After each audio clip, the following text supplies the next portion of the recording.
Hello, Twinkle. My name is Tony. It's the year 2000 and here comes Gangster #1, a savage and searing throwback to the vintage 70s Brit crime thrillers like Get Carter, Villain and The Long Good Friday, approximately 20 odd years after the fact. Better late, as they say. Originally it was a stage play by Louis Mellis and David Sinto. They did the original script and sent it to Jonathan Glazer, who at the time was a music video director for Blur, Radiohead and Nick Cave. He was keen on making it. Then the three men fell out with the producer over casting, tone, themes, the optimum temperature for a serving of parsley sauce, and quit the project, citing that hoary old chestnut, artistic differences as the reason. The same year they made Sexy Beast instead, so it ended a little bit more than all good, I would say. The final script was an adaptation by someone called Johnny Ferguson, who died in 2013, but all I know regarding the guy. The director's chair wound up housing the butt of Paul McGuigan, whose previous feature was a screen version of Irving Welsh's The Acid House. Veteran jazz composer John Dankworth was hired to provide the score, and Czechoslovakian cinematographer Peter Sova, who was director of photography on Mike Newell's Donnie Brasco, was recruited for the visuals. And with that, we're off. The film opens on a glittering prestige boxing event in a high-class venue. Song The Good Life, originally by French crooner Sacha Distel, but here performed by Northern Irish singer-songwriter Neil Hannon of The Divine Comedy, languidly unpacks like a bolt of oral silk over the backdrop as the camera pans around. We meet a character billed only as Gangster, Malcolm McDowell, smoking fat cigars, drinking chilled champagne, rapping with a bunch of middle-aged criminal associates, whilst the contenders in the ring beat 7 shades of shit out of each other. The scene is luxurious and decadent. Gangster seems to be enjoying himself. He and his group reminisce with thick-skulled black humour about the old days, until, that is, one of them mentions that someone called Freddie Mays, a golden oldie, is about to be released from prison after 30 years inside. Gangster's mood darkens immediately. He seems both irate and troubled. Why should this be, and who then is Freddie Mays? Flashback to London 1968, and the tale is told for the audience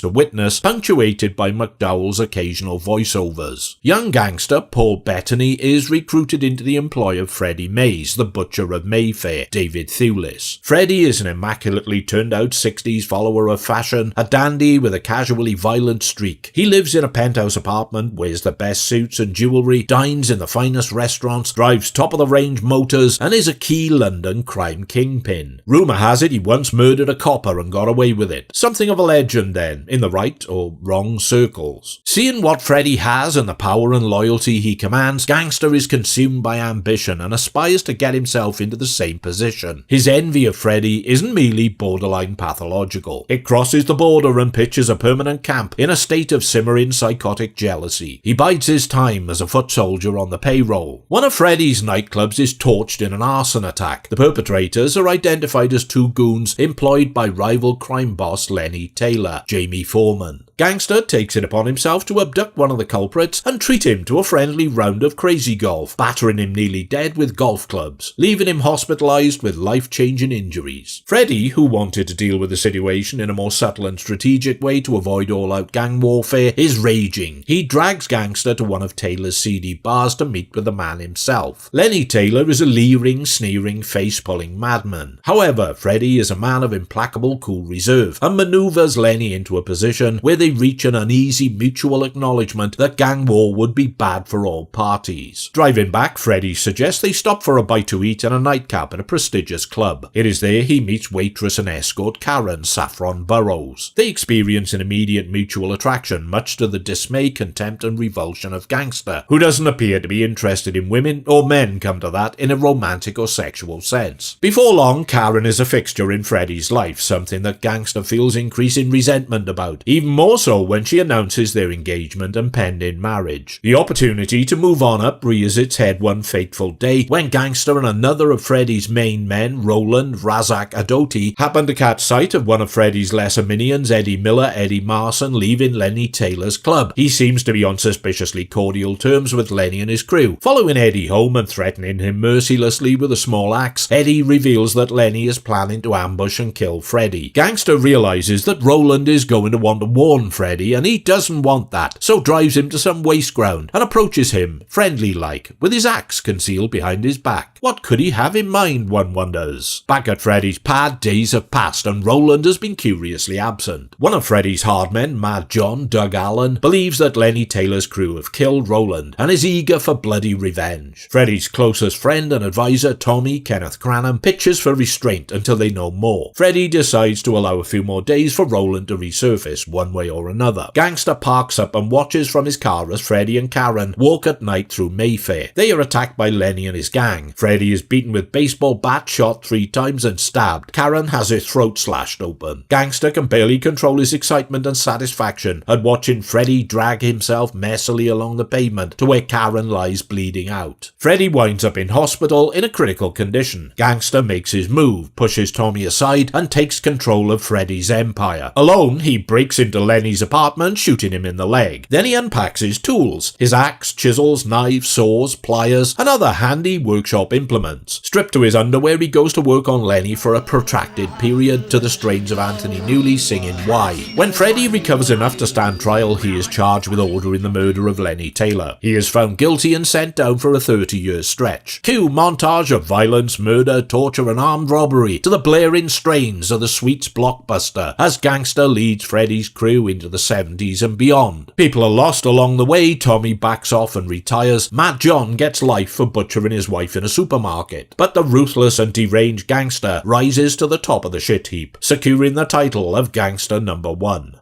Now it's the present day and Freddy Mays is coming out after 30 years, a university degree under his belt, possibly a changed man, possibly not. Older Gangster, feeling threatened and uneasy, decides to find out. He locates Eddie Miller, now a car dealer in a seedy Chinese gambling den. Eddie lets it slip that Freddy is going to marry Karen, who survived the attack in Mayfair and waited for him all these years. Gangster is both astonished and appalled. He tracks down Karen and demands that she tell Freddy to meet with him. Gangster is still living in Freddy's old penthouse, where it's as if time has stood still. It looks exactly as it did in the 60s, same layout, same decor, same tasteless wall mosaic of a horse's head. Horse's head. Rings a bell? Gangster demands to know what Freddy now wants. He offers him the penthouse back, his diamond tie pin, Italian shoes, eventually a large sum of cash. Freddy declares he doesn't want any of it, describing his previous life as nothing but a pathetic joke. All he wants is to get married and live quietly with Karen. Gangster is mightily affronted, pulls an automatic pistol, which he gives to Freddy, goading him, telling him he knew about the planned ambush all along and how he sat in his car enjoying the show. He turns his back and demands Freddy shoot him. When he looks around, Freddy is gone. From his vantage point, he sees him on the street below, meeting Karen. They walk away together into the future.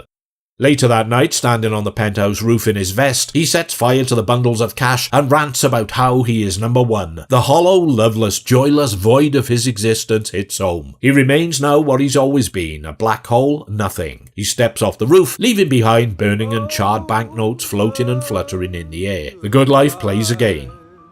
So, what do we have for entertainment? A film inspired by and drawing creative juice from the Brit movie gangster chic of the late 60s and early 70s. The look and sound are spot on, ably accompanied by Dankworth's well-crafted score, wickedly mischievous choice of already existing songs, and Sova's confident and stylish cinematography. If you applied a slightly different colour grading, turned down the saturation, and whacked in a pinch of grit and grain, it would look as if it were made the same time as Get Carter, the original, just to be clear. Director McGuigan has done his homework. He's seen The Long Good Friday, taken note, but angles towards upping the ante on the bloody mayhem. Whilst it doesn't have quite the same gutsy, slick, dynamic edge of that film, it does compensate with an almost exploitational combo of punishing brutality and spilled gore. The street attack on Freddy and Karen is a vicious event, swimming in claret and interposed by gaping wounds. The assaults on fellow criminals are bone-crunching and eye-watering, but the scene most will remember is young Gangster's protracted carving up and dismemberment of Lenny Taylor. It chronicles the whole event from beginning to end in an intricately staged and stylized way. Most of the murder is suggested rather than shown explicitly, with events experienced from Lenny's POV. Lenny's vision tunes in and out, blinks, blurs, warps, but always focuses on Gangster in his white underwear, charging in with various tools, ever more saturated in blood after each assault, sweating, ranting, frenzied, off the leash insane. All the while we hear shouts, screams, swearing, weeping, and Anthony Newley crooning his inane pop song in the background. A visual and sonic masterpiece of feral, blood-drenched lunacy that will not fail to make and leave a lasting impact. The performances are mostly fine, with occasional brief snippets of fourth wall breaking from McDowell and Bettany, a technique that rose to prominence in the 60s with Michael Caine's Alfie. It's not used so much that it becomes a problematic issue. On one occasion at the outset of the film, McDowell addresses the camera directly. On a visit to the restroom set in his champagne flute down near the urinal, older Gangster accidentally pisses in his own drink, watched by the elderly attendant. Once done, he picks up the glass and looks as if he's going to drink from it. Then,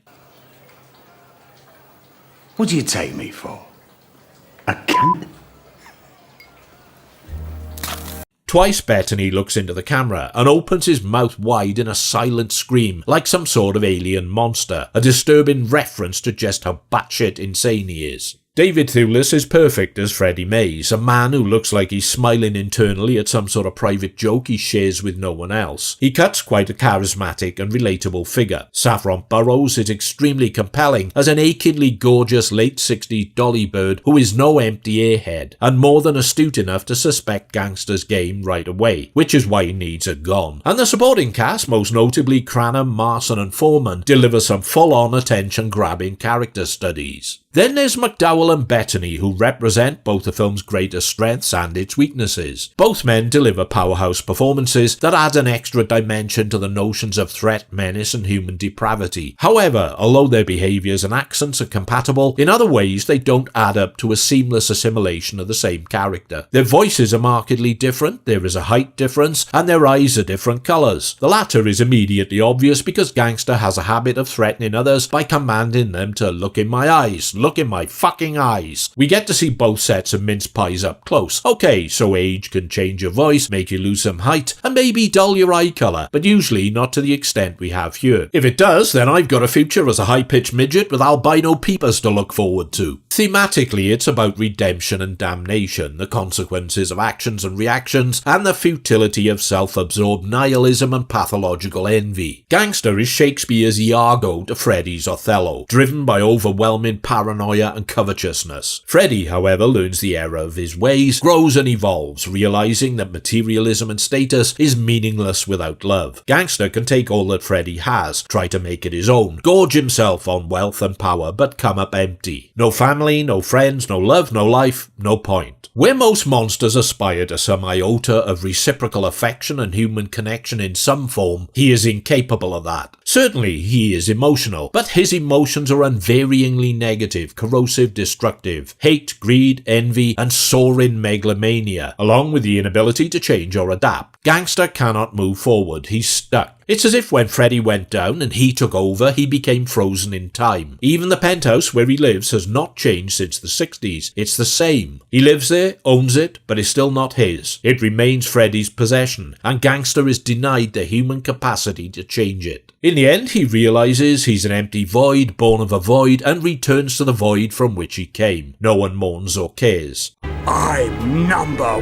one! But it's just a number and means nothing, because there's nothing else. Okay, so you may be thinking, well, wow, that's uplifting. Not. Do not be misled. There is pulsating energy and dynamism and an underlying style and verve that is stimulating and engaging throughout. It's unrelentingly dark fun, and I would take it over and above any of Guy Ritchie's Cockney caricature gangster geezer offerings because it's a lot sharper, more sensational and provocative than they are. For me, at any rate. And that, as I seem to be so fond of saying, is what counts, pilgrims.